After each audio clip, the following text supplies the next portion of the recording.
안녕하세요. 오늘 저희가 같이 볼 자료는요. 2022 개정교육과정에 따른 고등학교 생명과학 안내 자료예요. 이게 그냥 학교 과목이 아니라 여러분의 어떤 지적 호기심이나 또 미래에 어떤 의미가 있을지 좀 깊이 들어가 보려고 합니다. 네, 맞습니다. 이 생명과학이라는 게 도대체 뭘 배우고 또 우리 삶이랑은 어떤 관련이 있는지 그 핵심을 좀 짚어보려고 해요. 뭐랄까 교과서 훑어보기 이런 건 아니고요. 진짜 그 원리를 같이 보자는 거죠. 좋습니다. 그럼 바로 시작해 볼까요?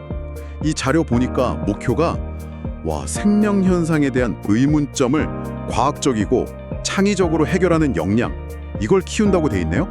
좀 대단한 목표 같은데 구체적으로는 어떤 걸 배우게 되나요? 내용을 보면요. 이게 정말 광범위해요. 그 세포 안에 작은 세계, 예를 들면 물질 대사 같은 거 있잖아요. 거기서부터 시작해서 우리 몸의 기관들이 어떻게 같이 움직이는지, 또 더 나아가서 지구 전체 생태계, 그리고 생물 다양성까지 다뤄요. 세포에서 생태계까지라. 진짜 넓네요. 근데 특히 제 눈에 띈 거는 그 신경 자극 전달이나 몸의 항상성 유지, 또 면역 반응, 백신 원리 이런 거요. 이건 정말 우리 몸이랑 바로 연결되는 거잖아요. 이런 걸 배우면 좀 세상을 보는 눈이 달라질 것 같은데요. 맞아요. 여기서 되게 중요한 포인트가 생명 현상을 그냥 따로따로 보는 게 아니고요. 미시적인 거, 그러니까 세포나 유전자 수준하고 또 거시적인 거, 생태계나 진화 같은 수준을 이렇게 연결해서요. 이걸 하나의 큰 시스템으로 이해하게끔 한다는 거예요. 예를 들어 항상성 조절 같은 거 배우잖아요.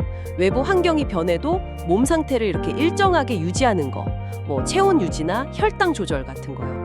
이게 중요한 게 이런 걸 통해 복잡한 생명 시스템 전체를 보는 그런 눈을 길러주는 거죠. 미시랑 거시를 연결하는 시각, 그거 참 흥미롭네요. 근데요, 그 고등학교 수준에서 학생들이 그 깊은 연결고리까지 다 이해하기가 현실적으로 좀 어렵진 않을까요? 너무 방대해서 자칫하면 그냥 겉핥기만 하게 될 수도 있을 것 같기도 하고요. 그거 좋은 지적이세요. 물론 깊이에는 한계가 있을 수 있죠. 네, 근데 이 과목 목표 자체가 무슨 연구자 수준의 깊이 있는 이해 이런 것보다는요. 생명 현상의 기본적인 원리를 파악하고 얘네들이 이렇게 서로 연결되어 있구나 이걸 아는 거. 그런 어떤 과학적 사고의 틀을 만들어주는데 좀 더 초점이 맞춰져 있다고 봐요. 사고의 틀을 만들어준다. 네, 예를 들어서 그 면역 반응이라는 작은 현상이 어떻게 백신 개발이나 공중보건 같은 좀 더 큰 사회 문제 해결이랑 연결되는지 그 연결고리를 어렴풋이라도 이해하는 것만으로도 사실 큰 의미가 있는 거죠. 그렇군요. 알겠습니다. 자, 그럼 이 과목의 위상 이것도 좀 보죠. 자료에 보면 일반 선택이고 그리고 절대평가와랑 상대평가를 같이 한다고요. 그리고 2028학년도 수능 과탐 과목이고요. 이 평가 방식은 무슨 의미가 있을까요? 절대 상대를 같이 한다니. 네, 이건 아마 대학 진학 생각하시는 분들께는 꽤 중요할 수 있어요. 그 절대평가 성취도 A부터 E까지 나오는 거 있잖아요. 그거는 학생이 학습 목표를 얼마나 잘 달성했는지 보여주는 거고요. 상대평가, 그러니까 석차 등급은 전체 학생들 중에서 어느 정도 위치인지 알려주는 거죠. 네, 그래서 대학 입장에서는 학생의 학업 역량을 좀 더 여러 각도에서 볼 수 있는 정보가 되는 셈이에요. 그리고 이 과목은 고1 통합과학 배우고 나서 배우는 어떻게 보면 좀 심화 과정이죠. 물리, 화학, 지구과학이랑 같이 과학 탐구의 한 축을 딱 담당하는 거고요. 그러니까 단순히 성적 하나로 보는 게 아니라 네. 학생 역량을 좀 입체적으로 보려는 거군요. 근데 여기서 배운 게 또 다른 과목으로 이어진다고 하셨잖아요. 어떤 식으로 연결되나요? 네, 맞아요. 여기서 배운 기초들이 있잖아요. 이게 예를 들면 세포와 물질 대사나 생문화 유전 같이 좀 더 깊이 파고드는 진로 선택 과목으로 가거나요.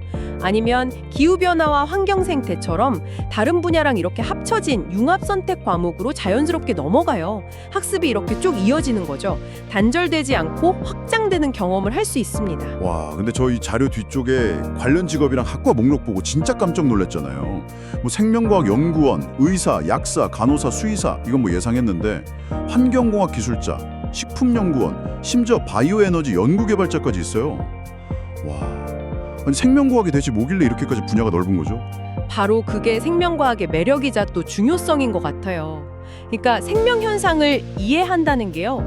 단순히 생물학 지식만 아는 게 아니거든요. 의학, 약학은 당연하고 식량 문제를 다루는 농업, 또 환경 문제, 심지어 생체 모방 기술 같은 공학 분야까지도요.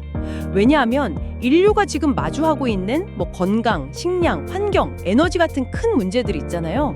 그 해결의 실마리가 바로 이 생명 현상의 원리 안에 숨어 있기 때문이에요. 아, 듣고 보니 정말 그렇네요. 네.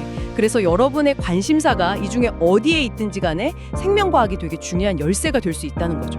와, 진짜 하나의 과목이 아니라 우리 삶이나 미래 사회의 핵심 문제들을 푸는 열쇠 같은 분야군요. 오늘 이렇게 자료를 좀 깊이 들여다보니까 이 고등학교 생명과학이라는 게 세포 속 작은 우주에서부터 시작해서 우리 몸의 신비, 또 지구 전체 생명 시스템까지 정말 흥미진진한 여행의 시작점이 될 수 있겠다, 이런 생각이 드네요. 네, 맞습니다. 결국 생명의 기본 원리를 배운다는 건 우리 자신과 또 우리가 사는 이 세상을 이해하는 가장 근본적인 과정이니까요. 자, 오늘 이야기 실실 마무리하면서 여러분께 이런 질문 한번 던져보고 싶어요. 오늘 저희가 얘기 나눈 것처럼 이 과목에서 다양한 생명 현상들이 서로 연결되어 있다고 했잖아요. 그 상호 연결성을 한번 생각해 보시면서 앞으로 이 생명과학 지식이 인류의 지속 가능한 미래를 위해서 어떤 방식으로 가장 크게 기여할 수 있을까? 정답은 없으니까요. 한번 자유롭게 상상해 보시면 좋겠습니다.